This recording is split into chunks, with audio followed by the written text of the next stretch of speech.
Today's topic is talking about analysis of production efficiency in plastic injection mold manufacturing.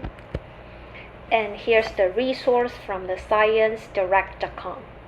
Plastic injection mold model has similar process between the operation part 100 and operation part 200, and they are slightly different. However, they are basically similar from the thinning process, then the finishing process, then at the end of the PM process.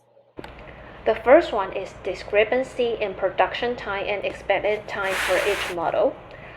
The data from the manufacturing process for Part 100 and Part 200 have been scrutinized to make a comparison between the times when tasks were executed and when they were not at various stages of the production process. Upon analyzing the chart from both Part 100 and 200, it became evident that the capacity utilization is suboptimal.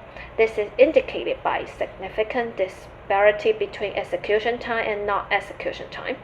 In similar terms, we can infer that the throughput actual time is considerably longer than the theoretical capacity that's made the expected time, and that the resources are not operating at full capacity.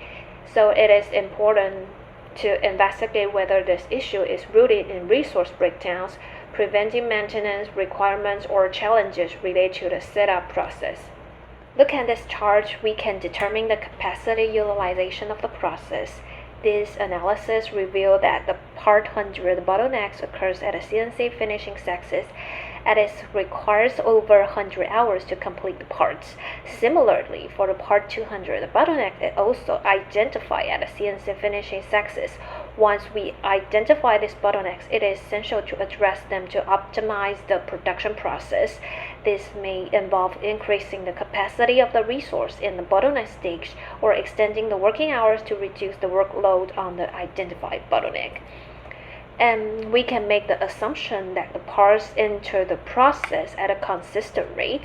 This means that we can produce entire batches of parts together and once the particular process is complete.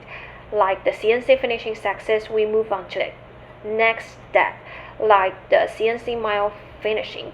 However, if the actual process time exceeds the expected time, it can lead to potential issues. In such cases, later parts in the production sequence may become blocked at previous steps, such as the CNC mile steps. This, in turn, may cause the machine in subsequent steps to experience periods of inactivity or starvation, like the CNC mile finishing. And given the noticeable potential for blocking and starvation at the CNC finish axis, it might be advisable to improve the synchronization of the workflow or consider measures to reduce the variability across the different processes. And that's all. Thanks for watching.